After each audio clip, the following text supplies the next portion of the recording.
All right, we're back. That was dramatic. My phone, my phone just jumped off of the phone stand. There are definitely some, and this is what we're going to be talking about in the reading portion of this. There's a lot of spirits that do not want to hear this. Now, when we talk about ancestors, I've talked about this on one of my live streams recently, and I kind of want to break it down for you guys. When we talk about ancestors, your ancestors, they're in the spirit realm watching over you.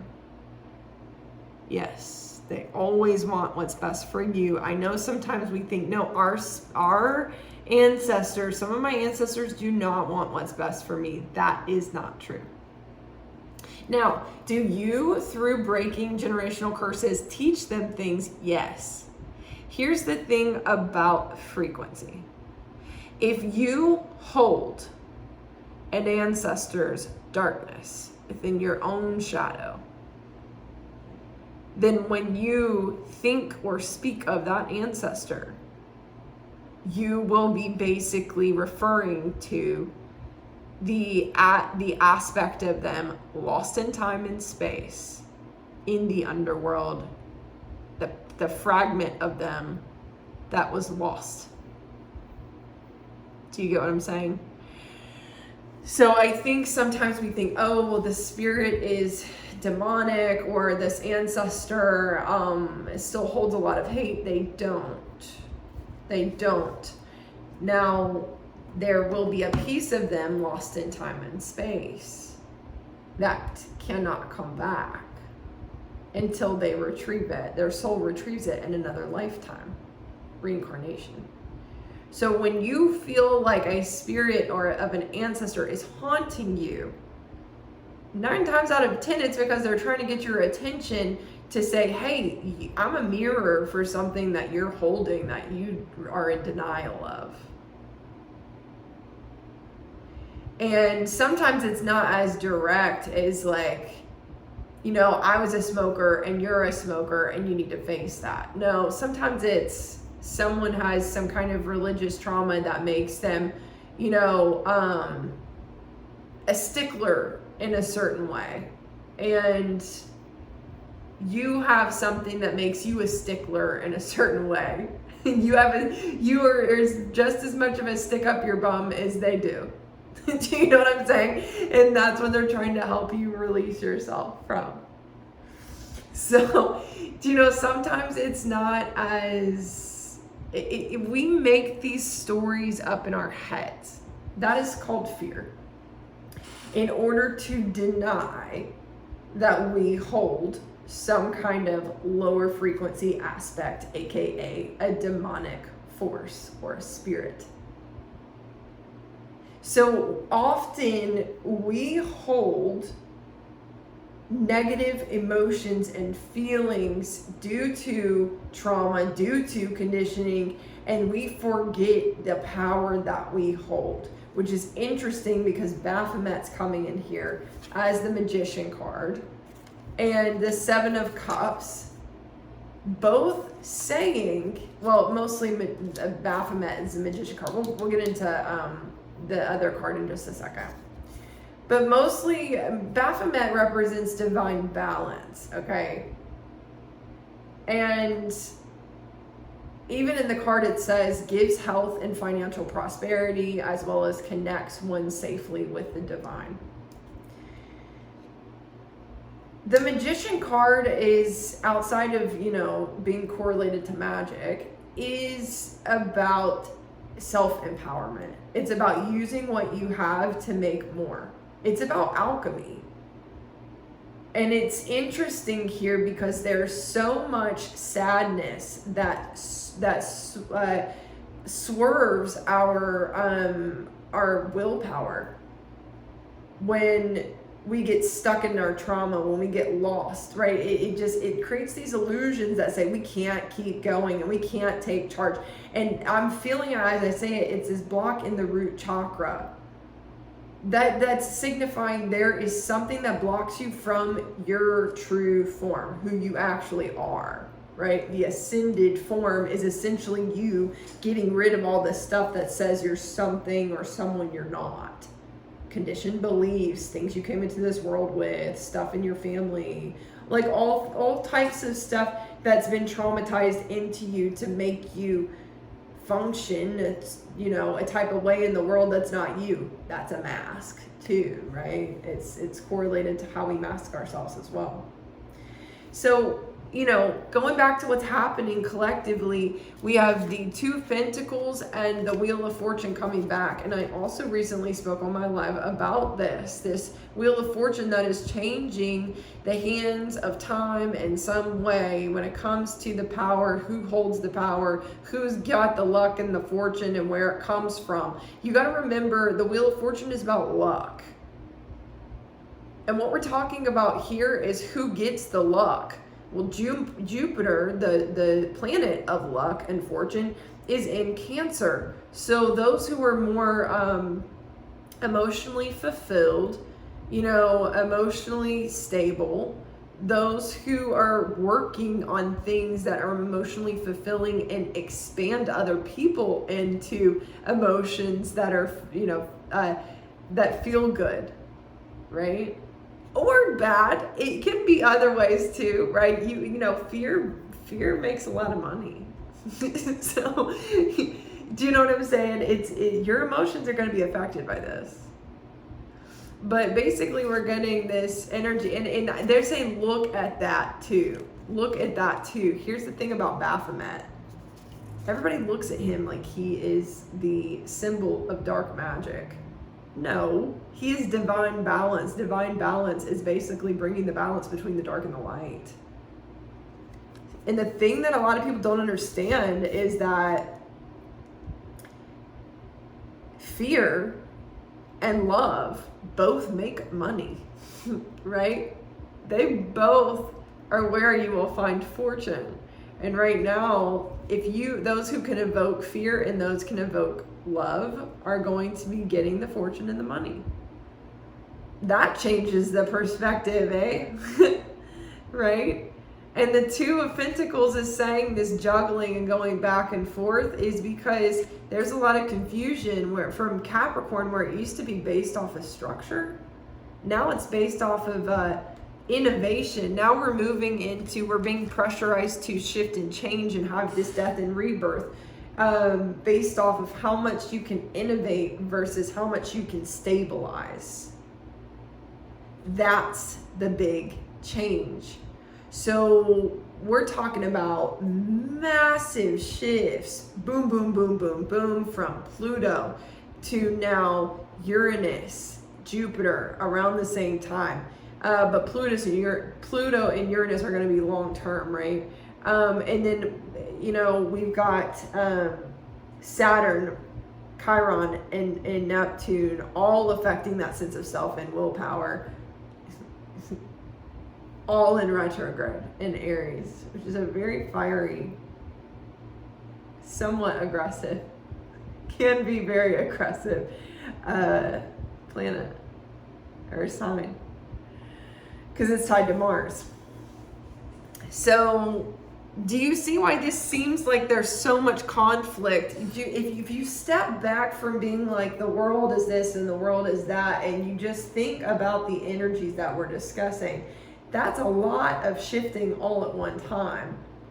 So let's get into what's actually being asked of us, because I'm getting, some of you guys are like, whoa, this is too much information. That's what I'm getting from this. I've got a burp coming up. It's like some of you guys are this is gonna click, and some of you guys is gonna be like, okay, I need a second to sit with this. Burp confirmation. Yep. So the problem here is that we have, anytime we have this amount of change, there are spontaneous awakenings, there are shifts in energy, there are upgrades, there is ascension happening, right? And it's like boom, boom, boom, boom, boom, and it's domino effects. And one person awakens, one person integrates, one person grows and enlightens, right? It pulls other people around them, right? Because those people around them are like, what? or they're making fun of it, or they're dismissing it, or whatever, right? But it is going to create some kind of effect back and forth between people, right? So we have one collective who is stepping into gifts, soul level gifts, you're called into gifts, psychic gifts. This is a feminine collective. Again, we're not talking gender, but it's going to be more women, period. It just is. There's more women who are more willing to own that they're a witch or own that they have psychic gifts. That's interesting. It's just for me. It's just like, let's just, I hate to generalize it, but it's going to be more women, period. Which means this masculine collective is going to be more men. Now that, again, it's not 100% on either side. You've got to remember that. But when we're talking about the masculine energy that is uprooting right now, it is misogyny. It is misogyny, period. It's some other things intertwined with that, but it's a ton of misogyny. And that's all I really need to say about that. And misogyny runs in men and women, and that's the thing that we deny ourselves of in our society. But it's misogynistic to deny the feminine qualities of ourselves collectively. It's misogynistic to mask yourself in the name of capitalistic standards and in order to make money and to create structure from that. It's misogynistic in some sense, right? And so it has dimmed feminine qualities in everyone, which women are going to be more affected, period. They just are. And what do women do? They take care of the children, and the women and the children more vulnerable. It just breeds more and more and more and more tactics down family lines over time to mask, to basically dim your true essence, to basically indoctrinate yourself into lower frequency thinking and denser ways of existing to survive. So there's a lot of survival instincts that are clearing at this time. There's a lot of misogyny that is being, there's ego deaths being created around it, cataclysmic type of birth confirmation, rapture effect. There is people who are, just running into situations and people and whatever that's sparking this in some kind of catalyst that helps them see the misogyny in themselves in whatever way. So these types of events are going off like it's like chaos in the ether. Okay. So weight of the world boundaries. This is something I've been personally tapping into a lot. I have been bombarded by ancestors that are not mine. They're not of my blood. They're not my ancient ancestors. They're not the ones guiding me. But I do work in the underworld quite a bit, as most of you know, with the shamanic and the trance medium work that I do. So I have gotten pulled down a lot while doing collective work recently, and the ancestors that are lost in that, the aspects of the ancestors lost in that underworld are mostly men. Mostly men, there's women too, but mostly men, and the men are aggressive. Now, this correlates to humans because I have basically been getting telepathic messages from lots of men as well, and they're aggressive. And it is rooted in a denial of self that is connected to feminine energy, whether that be some kind of self-love or whether that be some kind of creative aspect, some ability to feel their emotions and be vulnerable with their emotions. It is up to the person, it's individual. But there's so much like clamoring. If you get pulled into those lower frequencies, like the voices coming through, they're loud. They are so loud, and it is due to this Seven of Cups energy. I want to read this card to you guys, but it's just so loud, so many spirits, so much anger, so much fear, so much lost sleeping energy that's being rattled right now in the underworld by this shifting in the astrology in the ethers. It's pulling everything, right? It's pulling everything and saying we have to change. So it's going to create this butting of heads, and human beings have this instinct to grip tighter to worldly things when that happens, and not everyone has that luxury.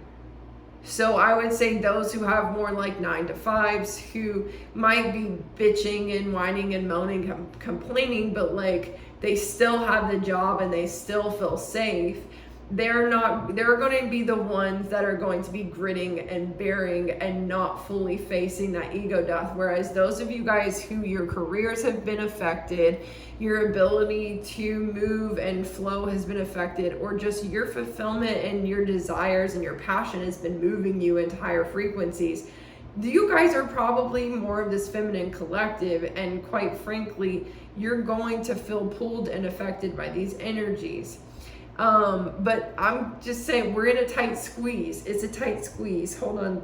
They're clearing this energy out, because even talking about it, it affects my energy levels, and it's like I go down and up and down and up. Okay, so back to the 7 of Cups here. Makes one cunning in liberal sciences, gives true answers on divine and secret things, able to turn others into different forms and convince them that the change is real. Now, this is a demon.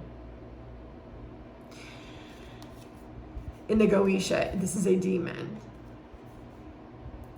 The thing about the 7 of Cups is in traditional tarot, it is about illusions, right? It's also about having more options. So let's keep those two things in mind. Think Gemini, think dualism. If we're talking about the ability, the cunning ability to swerve someone's perspective of themselves, that can go in a positive way or that can go in a negative way. Think about people who are inspiring motivational speakers, but also think about manipulators. So this is a positive thing, but it can be a damaging thing if misused. There's a lot of misuse. Think about what I just talked about, Jupiter being expanding fear as well as love. And love isn't just romance and community. And love is like art and things that we love to do, right? So in order to get more and more tapped into those things, we have to basically face whatever stops us. And right now, there's a lot of people who are either breaking this down within themselves or completely avoiding it out of fear. So what we have is a lot of projection energy that is stuffiness in the ether that is complicating the etheric template, the throat chakra. It is basically overstepping boundaries, control tactics, things like that, or the need for codependency and pushing emotions on people, or using people to help you get through things.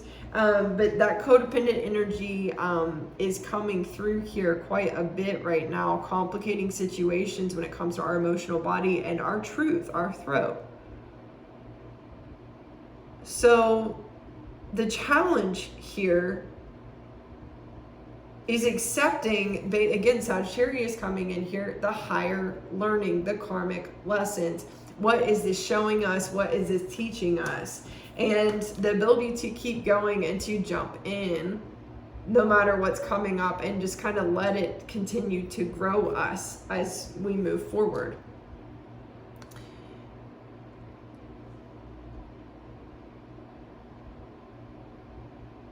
I'm going to take a second to pause to see if there's something else they want me to talk about, because the energy of fear and the blockage to the throat is very strong, and again is centered in that energy that I spoke of, in that Gemini energy on the Sefer Yetzirah chart, as well as the sacral chakra.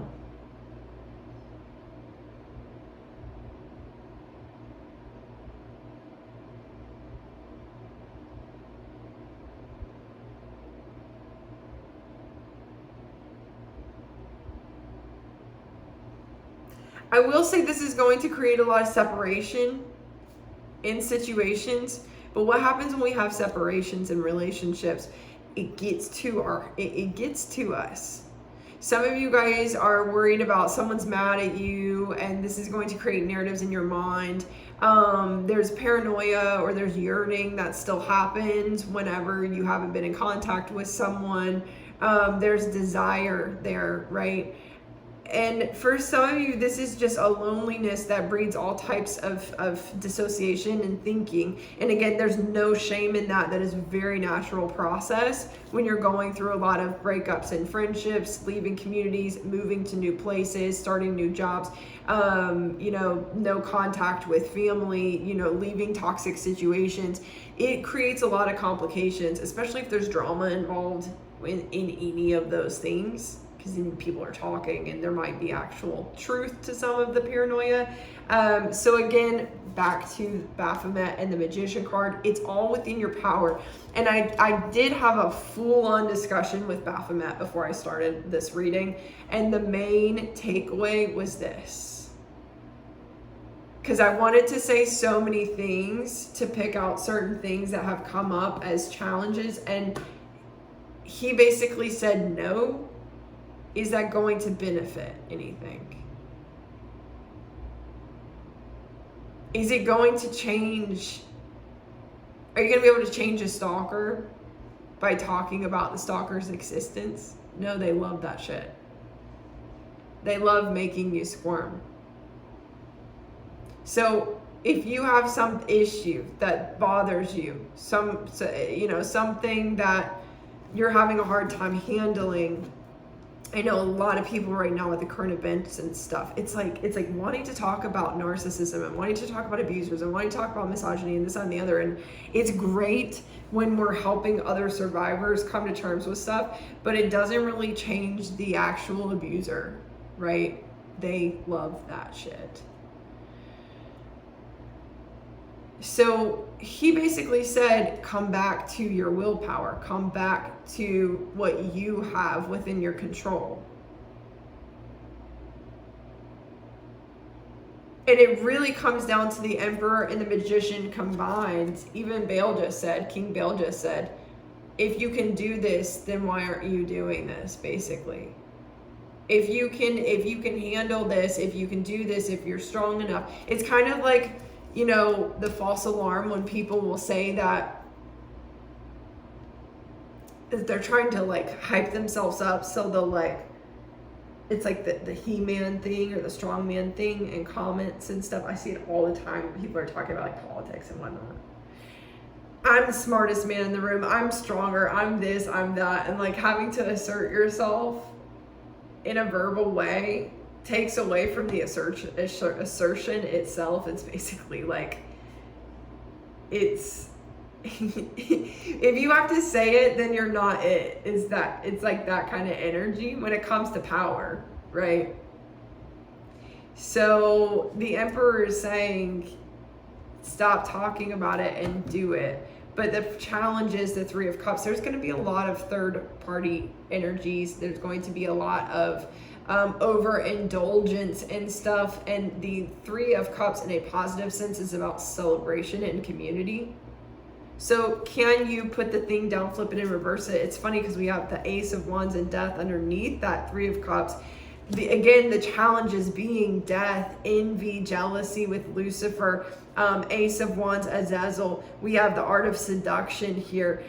So again, there's a lot of stuff trying to work against you, yes. But again, it's out of fear. It's out of lack, codependency, abandonment, envy, jealousy. Those are weaknesses.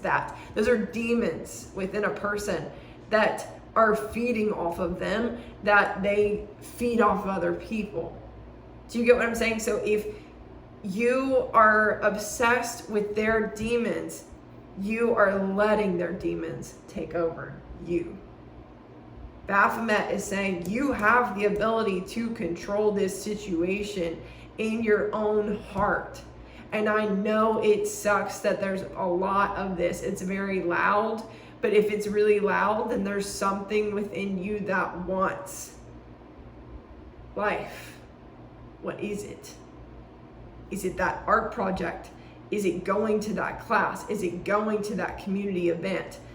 Is it getting out of your comfort zone? Is it facing that fear and doing that thing and switching that job and just going out and living that life and doing what you've wanted to do and manifest?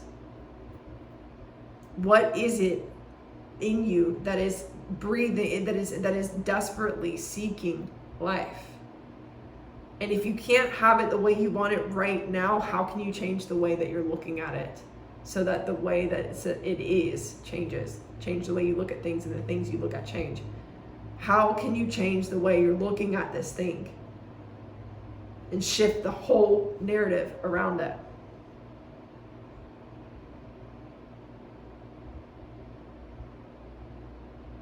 Because some of you guys are in the midst of training these gifts. And these gifts are being affected by these energies. Your boundaries are being challenged by your gifts developing. Or you're leveling up in some way in your life. And these challenges, all of this controversy, all of this adversaries and whatnot, they're lessons that help you face your fears, jump out of your comfort zone, be vulnerable with strength, not vulnerable in a reckless way that invites nonsense and chaos. And they help you adventure out and live your life that you want to live. All of this comes back together when that feminine, that left shoulder steps in, and that strength from the feminine takes over, where the masculine imbalance and toxicity has been running the show. So what really, if we take it all back with like full circle moment here to the first part, when I talked about the chart, the body chart, this pain in the right side of the sacral chakra, while it may be connected to some kind of cord or trauma or whatever, it essentially represents a lack of vulnerability that the feminine collective is getting from the masculine. There's a lack of emotional fulfillment in connection with a masculine, most likely men, most likely a father wound. Do you see how it all kind of comes full circle? That makes the feminine side of your strength feel off. Your ability to rebel, your ability to expand, your ability to get out of your comfort zone and be adventurous, that energy in the feminine side of you affected by this masculine emotional neglect. So for many people, yes, this is going to look like a lot of women who have emotional neglect with men, from men, feeling disempowered, feeling completely out of control because emotionally and mentally, because they have been emotionally neglected in so many situations and relationships. So this is really intense, really intense. And again, it's not all going to look like that, but it's going to be a lot of that. So what do? You take your power back, queens. And you heal that wound of misogyny, kings. I hope this helped clear up some confusion. This is quite a bit, so sit with it. Talk to your guides. See what they have to say. Much love.